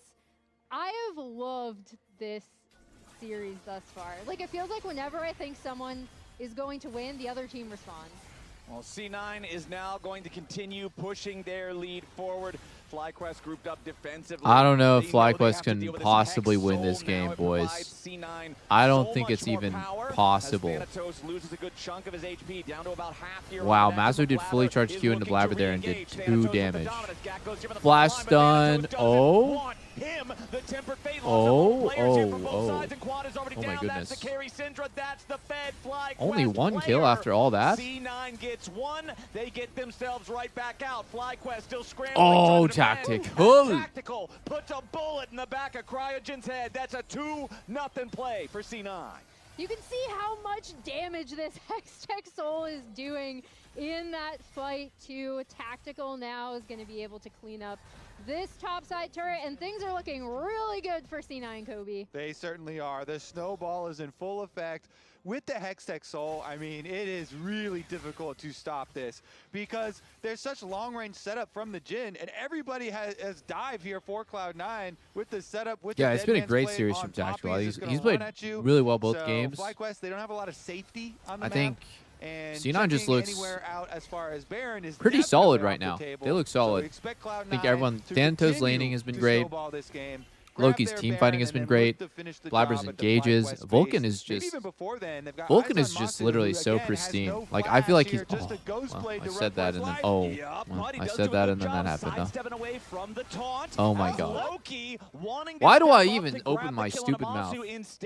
I literally just had to curse Vulcan. That's a pretty big shutdown for FlyQuest, for the player that already had most of the money. So it's fine though. Will stem this tide for now. They're gonna have Vulcan was playing great until he fucked that play up. It is what it is, boys. It is. That stops this push, right? As we take a look. Good curse. We go to game 3. Dude, they have Hextech Soul. There's no way. Look at Varus's damage. His Q on 3 stacks Blight barely breaks Locket. And I was just counting how many Hextech procs were in this, but really nice engage from Thanatos. I mean, I'm just going to keep it real with you guys. Hextech Soul is fucking bullshit. And everyone knows it. Going in.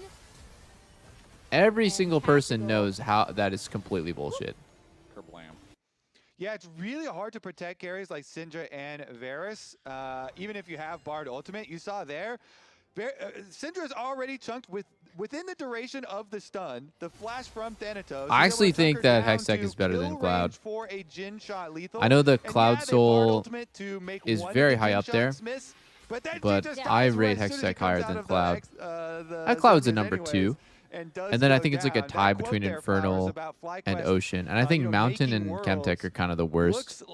Sometimes Mountain Soul, I don't really notice it that much because it's only like a few hundred HP.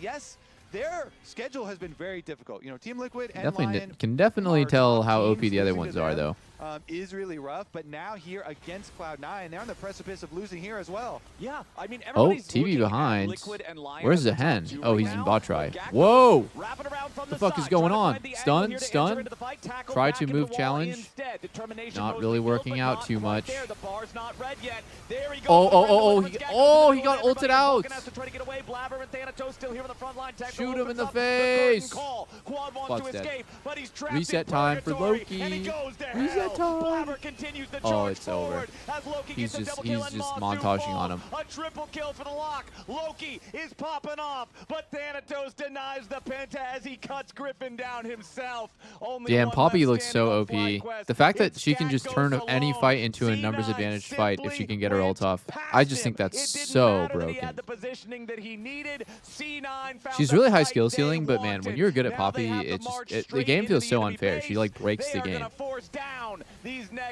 That fight, Zehen was about to pop the fuck off, and guess what? He just got blue balled by Poppy ults. And they fight the rest of the fight 5v4. Cloud9 are heating up in summer. Adding Tactical and Loki to the team. ASIC just deadass asked why Inspired isn't playing. Why isn't Inspired playing for FlyQuest? That's okay. ASIC is a G2 fan. He don't represent NA no more. I think no, it's Inspired is still in Poland.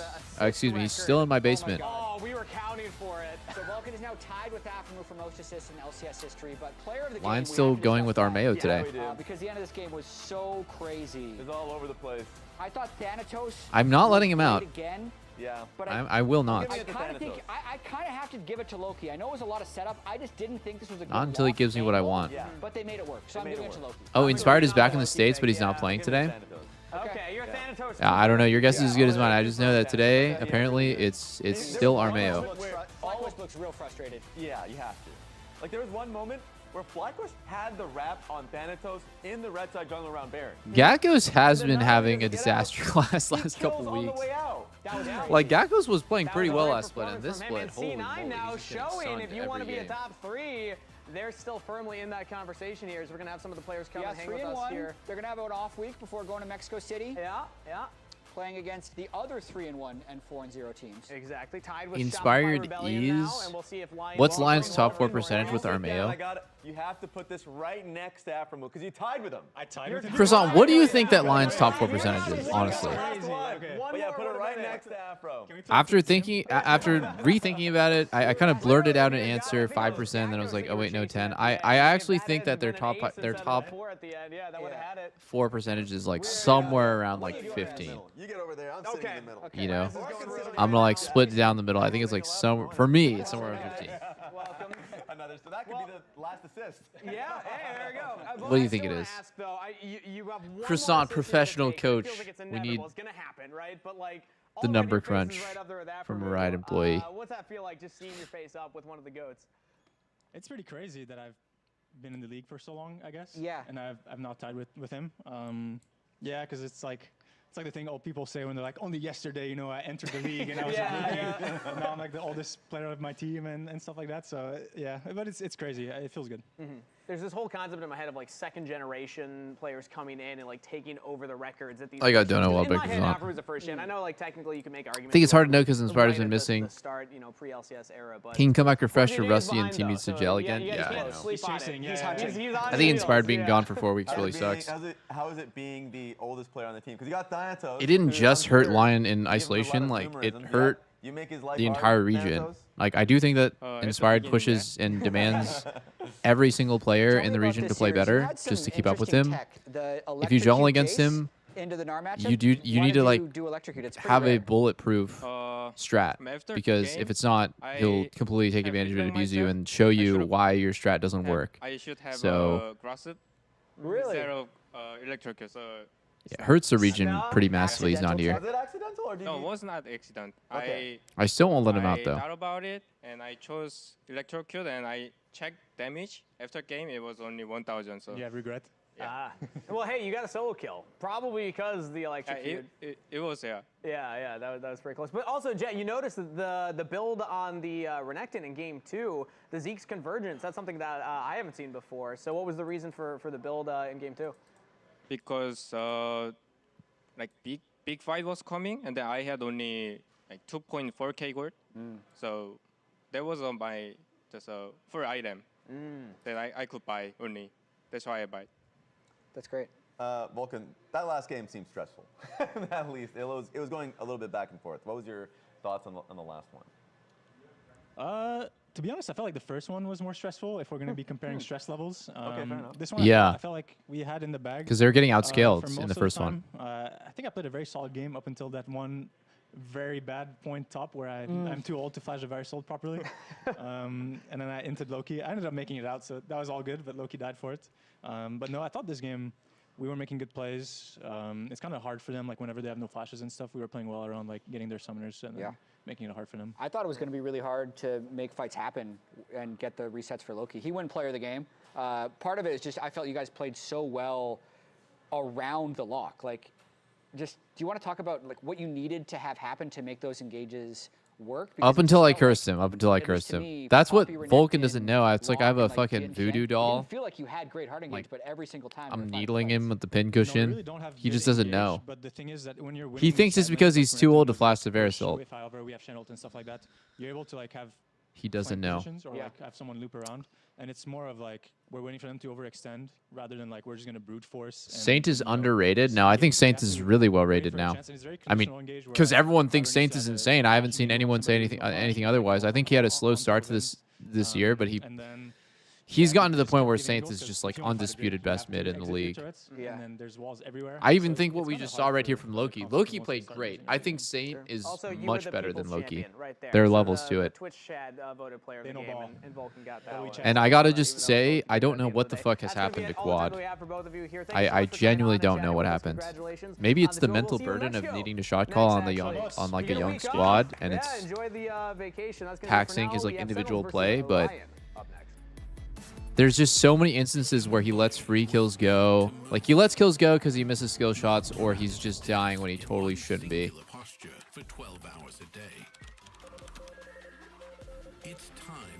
Quid is for sure the best mid in LCS? I don't think so. I think that there's an argument that Quid's on the same level as Saint right now, but I don't even think so. I think Saint's better.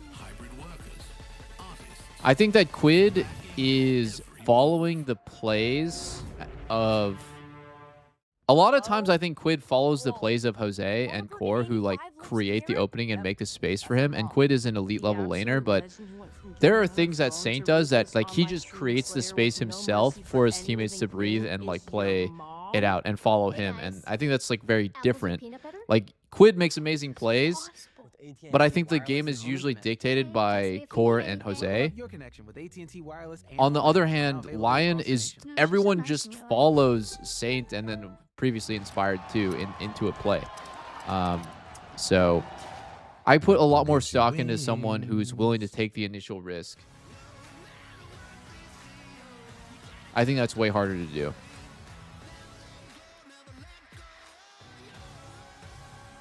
Yeah, and Saint Solo won several games at MSI, for sure.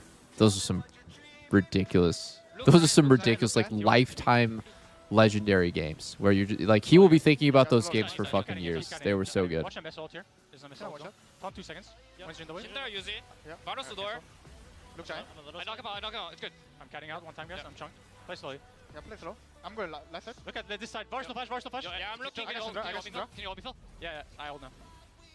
Damn, this was a rough game to play Syndra, huh? Coming. Okay, kill. My W to second. C9 2-0 dominate the head-to-head against FlyQuest.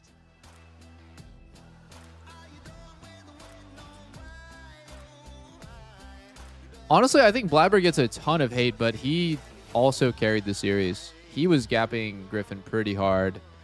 You know, he failed one Q flash on Vi and made a stupid engage, and everyone's like, Blabber's a subhuman. I just saw so much like flame for Blabber.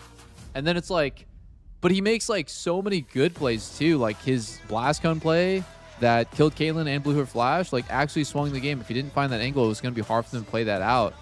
Just constantly was finding good plays in the Vi game, and then this game on Poppy, like enough was said. You know, we watched what we watched. Like, he was fucking smurfing. That was one of his best series in a while. I just think Gakkos and Quad. We just need to give him some time, maybe. Give him some more time. Gakkos and Quad, I'm a little... They're having a tough time right now. Like, they don't look like they're in good form.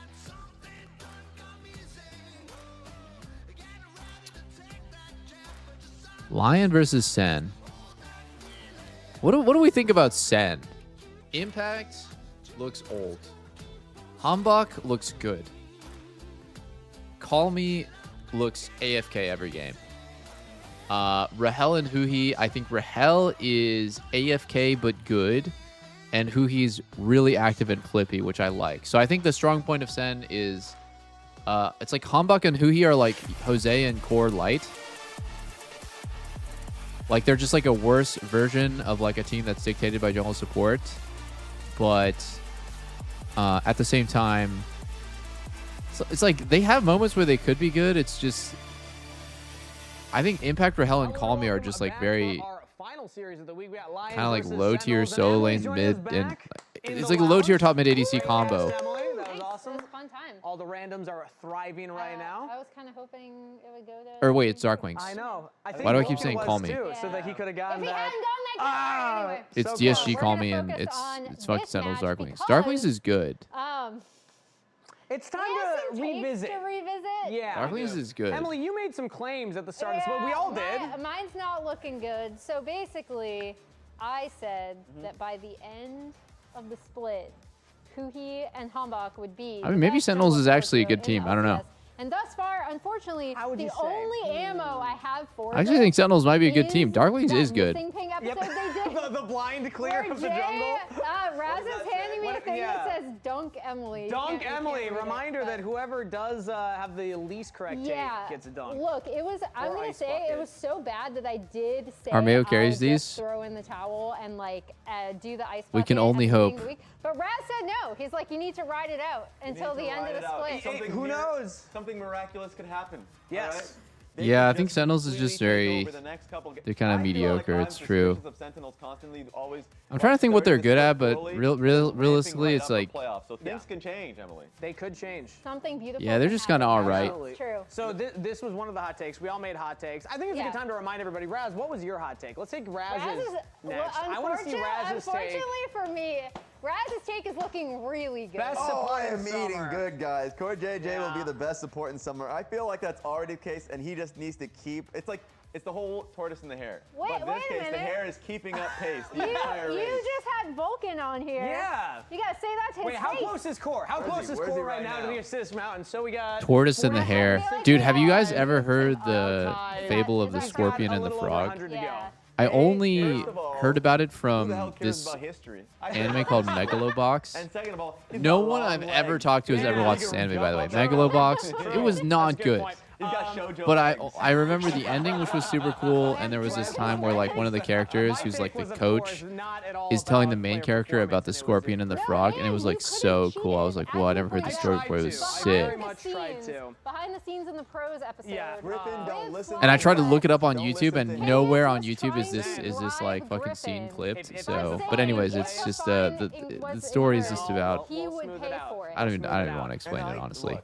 But the tortoise and the hare, and the scorpion and the frog. Goated stories. Like, no, he will not be able to fit Yeah, it fell off. It fell off big time. Slipping bills. We're slide onto the table. Yeah, exactly. But the point. How dare you slander it, bro? I'm not slandering it. The anime was kind of. I don't know. A little bit. Specifically, in my mind, is that one comms listening that we had when it was all right. Saying, don't go in. Nobody engage. Nobody engage. And Emily, what does Hambach do? Yeah, he engages. Actually, it was funny because I was able to talk to Huhi in pros immediately after that. And as soon as Dokla brought it up, he was just like, ah. So it was, oh no, I didn't watch the other season. It's always interesting to catch up with Huhi because he's so thoughtful about how he approaches the game, and I do think right now. he's in that mental palace. Holy shit, mental fortress right now. It's okay if Hambach doesn't listen. Or a farm. It's okay if my team engages. But yeah. All right, it's time to talk predictions though for this match. Okay, I'm the only one giving Sentinels a game. Ooh, Lion across the board. Me and Raz agree 2-0. Emily 2-1. How does Sentinels win a game? I feel like Sentinels always has that like small weird it factor where like one team fight. The Scorpion and the Frog is a story that people are bound by their nature. I yes. still think said game would look in Lion's favor. But that one is for a potential like, okay, they have a really good composition. They get the mid to late game team fight and they snowball it from there. We've been talking about dog tier list the entire time, which was like that small weird dog in them. They got that dog that's a little scruffy. Hopefully not my dog. 2-0 Lion, or you're new here. It's a weird bark to him, but he bites. Actually true. They might troll one game, but it should be 2-0. Damn, it's going to be a fast save LCS if it's a 2-0 though. but I don't trust you. So they will. I feel like, yes, Lion will get bit once or twice. This is a team that is quite scary. Yep. Also important to note that for Lion, it is still another week now with Armeo. Can they continue undefeated for Armeo on Lion, going undefeated into Mexico, or can Sentinels give them some trouble? Let's throw it over to the casters to find out. Thank you. Here for Lion versus Sentinels, Zale going to be joined by Jat. We just saw a triple Lion prediction, but we did. I heard have a different take. I have a hot take. Sentinels will beat Lion today. Why? Because that is a hot take. Their time without Inspired has gotten too large. So they were just You know, like when a player stops playing solo queue, they're good for a while until the skills deteriorate. The inspired leadership, they've been benefiting from it all this time, and I think the time is running out. Is expired now. That's quite the What It's the? very funny. It's like, you know. Why are we talking about inflation? You come back. And then, All right, boys, lock in. chicken, Maybe Sentinels can do something I crazy can't against name any Lion. names, but I have heard from multiple different teams across the last few weeks about having days off in the middle of the week because, well, Lion canceled scrims on us. So I feel like either, I mean, the more likely is they are trying to take it easy while Inspired is gone, or they're so mental boomed from the practice they from just the can't even play. undefeated season that they're having. I mean, Saint did have food poisoning last week. That might have been the cancel, but I heard one this week too. So you never know. Okay. I ran into our Mayo before the game started, and I was like, "Bro, I heard they fired Inspired. You're gonna be starting jungling for a Lion because you're just winning too much." He's like, "No, I refuse. I am retired. And I'm going back to school." Yeah, exactly. He's like, "They can't make me." So, and our Mayo's back for another week. We assume this is the last week. I've heard Dude, that it was crazy. we will find out. I was talking about this on Mind the Gap, and I was looking at the global contract database, and at the time it was like the 10th, and it said his contract expired on the 9th. I'm like, yeah, he's done. And then right after I post the episode, I read a comment, be like, they just updated it for another week. I'm like, he's in. That's how They I do got my week-by-week contracts with our Mayo. Oh my God. That's how Inspired got his update too. Got let go at the same time. You forgot to First see pick that Ezreal. Database. God Our damn, Mayo, Ezreal looks the better and undefeated better in king of the LCS. LCS 6-0 so far. In his time subbing in for a Lion, you know, we're joking, but also it is very impressive. He's been solid. And you know, it's easy to say in retrospect, oh yeah, well, Lions laners are so good, they're just going to win anyway. But none of us really, except for Kobe, thought that they were actually going to finish first in the regular season. Correct. Because we made our predictions based on Inspired being away. A lot of us thought there would be that MSI hangover, EWC hangover, that they'd be burnt out and that they would struggle. But they have not lost a single game, let alone a series. That's the crazier part to me, is the fact that they are actually undefeated. But if you look closely at those games, there were some close ones. There's really close ones. Yeah, it's not like they're winning by a landslide.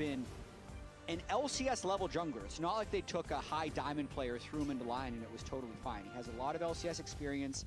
He's slotted right in. His team fighting has been completely fine, sometimes very good. So I think it's going to be a fun little finish to his LCS career, assuming this is his last series. Yeah, absolutely. I mean, if it is, and he's able to finish off on an 8-0, that is just really cool, right? Like, that's a really cool story to be able to tell. Yeah, still got it. Came back one more time. Ez Leona is back. 2026, people were in the year of our Lord. We're playing Ezra Leona. Yeah, it wasn't really a challenge. Ooh, Just good maybe, Olaf taking some game, casual I gotta classes, say. Studying some astrophysics. Xin Zhao, Becoming a rocket I mean, scientist. yeah, Xin Zhao Leo, and then Ezreal into Olaf doesn't do any damage to him, so you know? it's good. So Olaf lock-in is interesting. Dokla has been having probably his best start to a split ever, to be completely honest, with how dominant he's been in laning phase and outside of laning phase. The Cassiopeia is likely mid lane, but is still holding that flex position. Berserker had a really good Cassio game in week 1, but Mage's bot lane being on this live patch are mildly. I mean, on the other hand, Ezreal's safe against Olaf Jarvan, but his front line's going to get hit into, like, they're going to get put in a And then it blender. has gotten to the point that now it's just a blind pick. I'm expecting Jax and Vayne probably be the two bans that they would be looking for potentially here as kind of those protection bans for the Olaf, but You're not buying into Impact and Nivea counterpick, because that's another thing, the top lane of Nivea into Olaf. I mean, I feel like I can see the idea, right? Yeah. You can't immune the wall, you know? gotta run around it. You gotta run around it. So I can see it, but I feel like a Nivea is gonna struggle, you know, to actually put a lot of pressure on. And then you do have to be able to play, you know, with an additional mage and with one less kind of bruiser or frontliner, which is sometimes I think the thing that teams struggle with more than it is like the piling of champions. It's how they have to play differently in team fights. Interesting. So they banned the Rumble instead, meaning if Impact wants to play Vayne, one of the preferred counterpicks, or the Kled, he's going to be able to.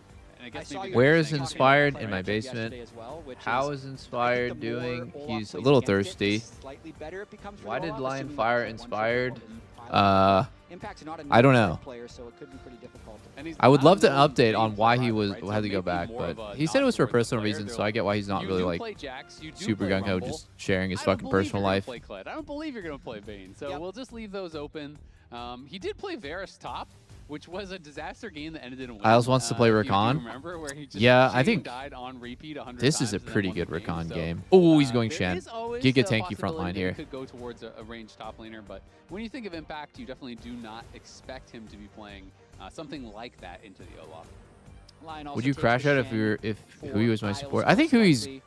honestly Knowing Impact, solid. maybe he would have He's had like some random Shen tech that works probably in the into middle it, of the but pack. Like that he's is another behind thing. Isles So and pseudo Core. ban into Sentinels just because of He's definitely ahead of Cryogen Now we're gonna find out and what does Lion. Impact take. I bet he just takes Sorry, like Lions. Renekton or something. It's like the Anivia something counterpick. He's doing I the put Anivia. Hui in like If either you go position mid, 4 or because 5 Anivia is on also good support. at Cassio. Maybe even 3 on a good I'm day. thinking it's the most boring possible pick, so it is Renekton. And they'll That's still my have He's the not better than team Blabber. fight He's Anivia 4 or and 5 for wall sure. tech if they just let Darkwings play. I think But did I say Blabber or Vulcan? Anivia top. We have Vulcan. to wait and find out what this final Vulcan, pick is Core, gonna and be, Isles are how top it goes 3. I there, think but Hui's definitely I feel 4 like or usually in these kind of 5. matchups, Impact does just go the most standard thing. Just kind of plays towards the matchup. but it Zazel, is I think sort of Kled, Zazel and so Hui are very in a exciting. Gonna be similar seeing spot the for Impact me. Kled. I am a little bit dubious on if Impact plays crazy enough to really make Kled work, because Kled is a champion that you have to fight your way out of every difficult situation. Yep. It is not a champion that I plays love that from Azel behind. just It is not a instantly champion calls with that utility. Impact. You have Why to does fight, Impact have to see the keep all-in angle, playing this and stuff? that's kind of how this champion works. I mean, I should career just games ask him myself. Impact on stage. So more than I would have actually Win rate expected. 60%. That's pretty good. That's pretty good. You win 60% of your games every time. I just feel like this Yeah. this champ That would be true. is All you does ever not do is win fit very Impact's consistently. profile whatsoever. I mean, Correct. You can never is fall below it. Cassante unplayable this game? It's possible, yes. Lose Oh, really quickly in the no. group stage, you still have Yeah. 60% win rate. Yeah. But if you Damn, win 60% Ezreal of the Cassio games in matchup every can be series, pretty then you tough. Then you win worlds. Yes. There you Cassio go. can run you So down. there you have it. We found it. Cassio is pretty good this game too. Winning worlds, exactly. Based on the stats, so we have proven. Sion beyond a bad shadow now, of a doubt yeah. that I think Impact is a doesn't. I think world-winning Kled. like my think perspective Beyond- is Impact feels Beyond like is he 60, needs yeah, to then he's prove back something. 50%. Yeah. That's, Yeah. crash. Yeah. Beyond having to play super aggressive, you really just have to know all your limits. I like your But skill in my check opinion, that, he should when stick you're to not scaling up Renekton, the W Gnar, Sion, and lane Cassante, fully which are and his then strengths, and something just play those on stage. It is a really, really big deal. I don't want to be like aggressive Kled matchups is, the guy that's like, don't try anything new. yesterday. Just stick to what you know, Kled is because one of that's the not how only you grow as champions a you don't wanna player. But instantly skill your Kled has got to be one of the. In fact, like Impact got subbed out for this guy in season 6, or maybe it was season 7. Impact was on C9. He got subbed out for this guy named Ray, and this Ray ended up continuing his career on EDG, so he moved to LPL after this. But one of the reasons why he got subbed out is because Ray had a pocket Kled. And so it's crazy to me that 9 years later, Impact is just busting out Kled on stage. Let's see it. I want to see him perform on this pick. I want to see it. Bathroom break for Berserker and Armeo. But I think more so Berserker. So Berserker's the one who paused the game, and then if someone goes, now the floodgates are open. Now everyone's just leaving. So I blame Berserker for this. Yeah, he's like, you know what? If they're going to let us do this, why not? I like the shrug to the camera. Togo's like, what? Where's everybody going? It's okay as long as we don't start the one at a time. No, no, no. This is not okay, I think. There's no one at a time. I think this is spirit of the rule violation by Berserker. Yeah. Yeah. It's hard because you can't say, like, no, you're not allowed to go to the bathroom. But I think in this instance, you can. You can. Yeah. You might be in trouble with the law. I think Berserker did this last week, and I don't think you're going to have 2 emergencies back-to-back unless... We've got Hall Monitor LPL and Jet on the LCK use case. Kled to counter Olaf. If it's true, then we need to start I'm not talking saying the about pick isn't good in because Olaf. It's a dietary restriction at that point. It is. I'm I'm saying that Impact is not someone that takes a hard mechanical counter pick like this and usually has a positive result on the game. Impact is actually the guy that you blind pick top for him, and he excels in hard matchups for him. He doesn't play the counter matchup and get value out of it. He gets countered and somehow manages to stay even and outperform in team fights. And that is the player that I know and I've not only played with, but watched for the fucking 12 years in LCS. So I've just...